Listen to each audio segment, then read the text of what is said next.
Salut tout le monde, aujourd'hui on se retrouve pour une nouvelle vidéo et il s'agit de mon update lecture des 3 premiers mois de l'année, donc de janvier, février et mars. Donc à la base, je voulais vraiment revenir sur l'ensemble de mes lectures, de revenir sur chacune d'entre elles en partant de mes déceptions pour me rendre jusqu'à mes coups de cœur. Mais en fait, je me suis rendu compte que ça me tentait zéro de filmer ce genre de vidéo-là. Euh, je suis vraiment pas dans le mood de me faire un update lecture dans ce style-là, donc j'ai give up l'idée. Puis je suis allée vraiment dans un point de vue de vous faire un petit bilan de comment s'est passé au niveau de la lecture ces 3 premiers mois-là, de vous parler un peu de ce que j'ai décidé de lâcher comme objectif, de comment sinon vont mes objectifs, qu'est-ce que j'ai lu de manière générale, puis vous parler de mes lectures un peu highlight de ces 3 premiers mois-là. Donc voilà, c'est un peu sur une vibe plus positive qu'on va se rendre parce que clairement, ça me tentait zéro de vous parler de mes déceptions.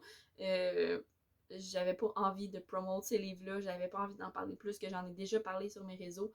Donc voilà, fait qu'on se lance dans cette vidéo-là qui j'espère va être plaisante. Tout d'abord, mini statistique pour se situer où je suis rendue dans ce début d'année. Donc, jusqu'à maintenant, j'ai fait 20 lectures durant les 3 premiers mois de l'année. 6 au mois de janvier, 7 en février et encore une fois 7 en mars.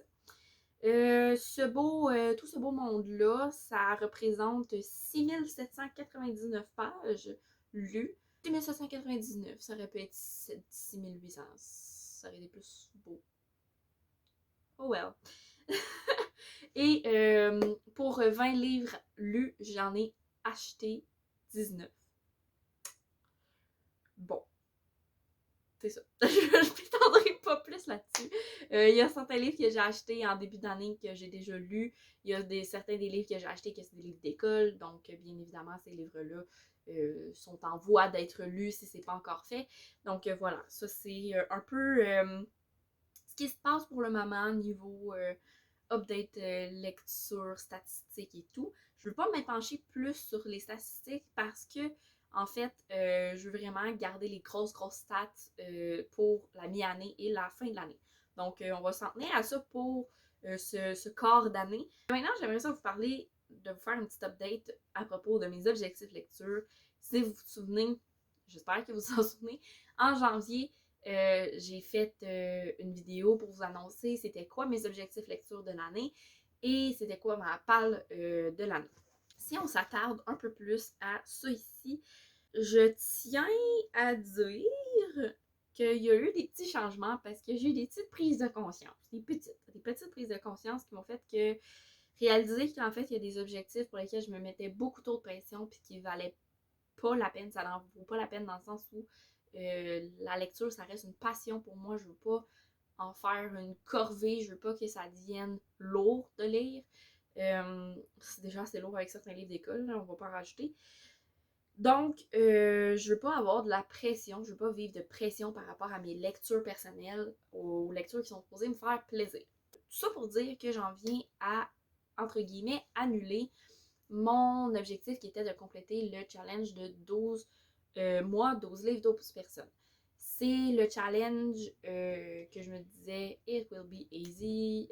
Ça m'arrive souvent de lire des livres que d'autres personnes choisissent à ma place. Et le meilleur exemple, je pense que c'est le vlog que j'ai fait où c'est Bookalore qui a choisi mes lectures. Puis j'avais trouvé ça super le fun, ça avait été super intéressant. C'est arrivé à plusieurs reprises dans le passé que ma soeur a choisi des lectures à ma place. Finalement, la suite de ça, c'est que pour février, en fait, j'ai comme pas trouvé le temps de faire choisir quelqu'un. Mes livres présentement sont tous dans des boîtes, ou en tout cas presque, à cause de ma chambre qui est en rénovation. Donc, ça fait qu'il y a beaucoup de trucs qui font en sorte que c'est super difficile de laisser choisir quelqu'un mes lectures de manière simple et easy parce que j'ai pas de liste non plus, genre avec tous les livres que je possède, je n'ai pas de liste comme ça. Puis à chaque fois que j'en fais une, je la tiens jamais, fait que ça me sert à rien au final. La pression que je me mettais à me dire faut que quelqu'un choisisse un livre, c'était vraiment immense, ok? C'était horrible. Et j'ai juste arrêté de le faire parce que ben j'étais vraiment mieux en le faisant pas. Je dis pas que ça va jamais se reprendre. Peut-être que je vais le reprendre à un moment où je vais être plus disposée, à un moment où mes livres vont plus être dans des boîtes. Euh, mais pour le moment, c'est comme pas le temps. Puis c'est bien correct comme ça. Pour bien vous avouer, ça me va très bien.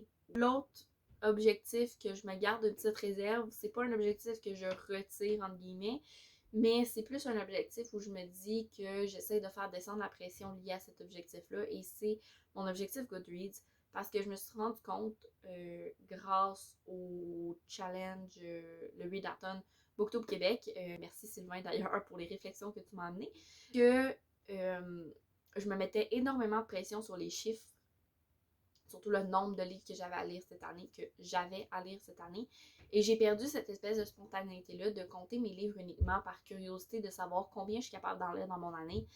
C'est vraiment devenu comme une pression que je me mettais, une tâche que j'avais à accomplir. Je veux plus me ramener à ça justement, là, de compter mes livres pour les compter, puis juste savoir à la fin de l'année combien j'en ai lu, plutôt que de me dire je dois lire 75 livres cette année. Donc c'est pas... j'essaie de le ramener à sa valeur qu'il y avait au départ dans ma tête, puis d'essayer d'enlever la pression que je me mets, parce que là j'étais rendue au point où je comptais le nombre de livres que je devais lire à chaque mois, puis là je stressais dû au fait que j'étais supposée juste lire un livre en avril, puis je stressais du fait que quand il y a un mois que ça partait moins bien, j'étais pas bien parce que là je me disais, oh, mais là j'aurais jamais le temps de lire les 6 livres que je dois lire durant mon mois, 6-7 livres que je dois lire durant mon mois pour réussir à faire le challenge planant.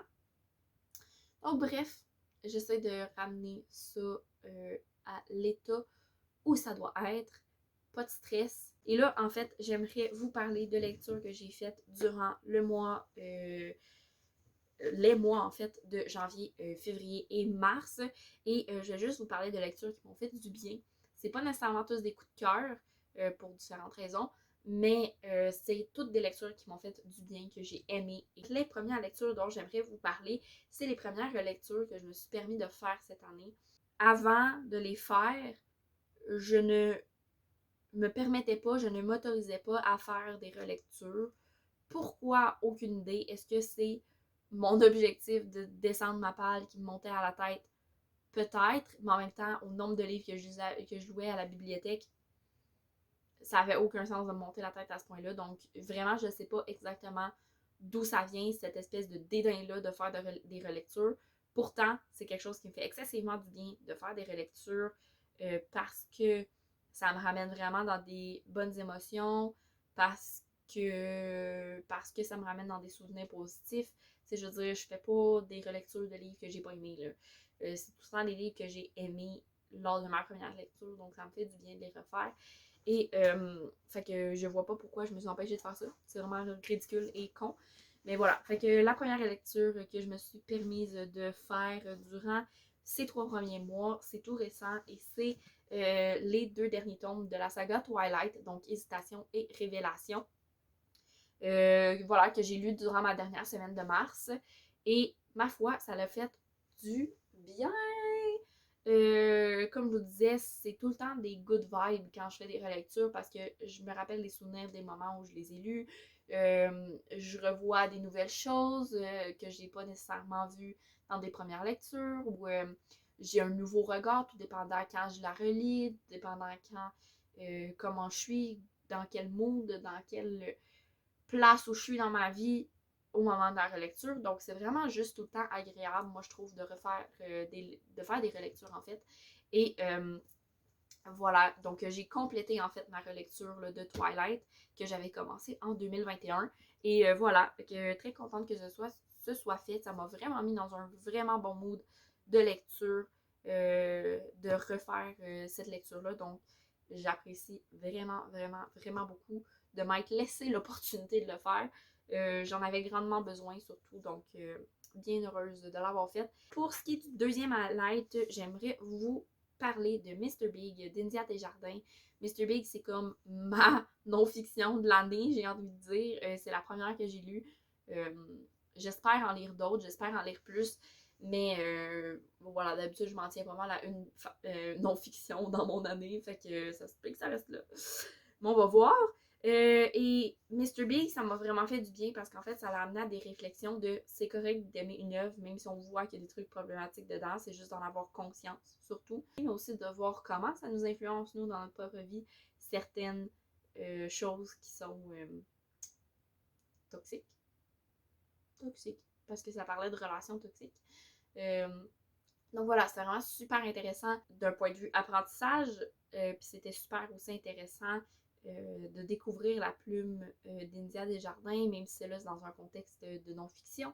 Ça restait une plume que je n'avais pas encore découverte. La première fois vraiment que je lisais d'India Desjardins, donc ça m'a fait du bien de découvrir une nouvelle plume, ça m'a fait du bien de lire ce texte-là.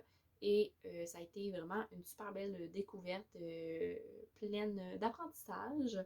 La prochaine lecture dont je vais vous parler, c'est une lecture dont je vous ai déjà fait l'avis complet sur, sur ma chaîne, littéralement. Donc, je vous mets la vidéo en description. Et c'est Positive de Cameron Garrett. Donc, Positive, c'est un livre que je lis en lecture commune avec les lectures de Chloé. Et ça a été un excellent moment de lecture, plein d'apprentissages lui aussi, des apprentissages différents dans un domaine du fictif, mais qui était vraiment, encore une fois, très intéressant. Je l'ai trouvé très vrai, ce livre-là, et ça l'a fait du bien de ce point de vue-là. J'en dirai pas plus parce que, comme je vous dis, j'ai fait mon avis complet sur ma chaîne, donc si ça vous intéresse, vous irez voir la vidéo. Je vais vous parler du Bureau d'Alfred Jarry, donc cette petite pièce de théâtre qui est une œuvre que j'avais à lire pour un cours. Et ma foi, c'est la première lecture d'école, cette session-ci, que j'ai faite avec plaisir, que j'ai eu du fun à faire, que ça me dérangerait pas de la relire demain matin tellement j'ai aimé ça, tellement j'ai passé un bon moment, tellement ça a été un magnifique antidépresseur pour mon reading slump après l'échec d'une autre lecture scolaire. Donc, vraiment, un cadeau dans ma vie pour vrai, cette lecture-là. Même si c'est une pièce de théâtre qui est excessivement violente, mais c'est une violence qui est tellement tournée au ridicule, en fait, que ça en devient drôle. C'est une comédie, mais une comédie assez, voilà, violente.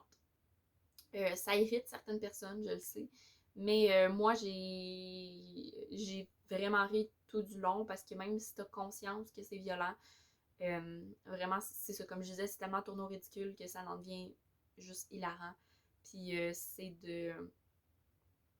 voilà, de tourner un peu la chose là, à l'inverse de ce que ça représente. Voilà, fait que c'était vraiment super intéressant. J'ai adoré. Ça a vraiment fait changement de ce que j'étais habituée de lire. Je me découvre une passion, pas une passion, faut pas abuser, mais je me découvre un intérêt à lire du théâtre, ce que j'avais jamais eu avant, d'avoir le prof qui me fait découvrir les dernières pièces de théâtre que j'ai lues.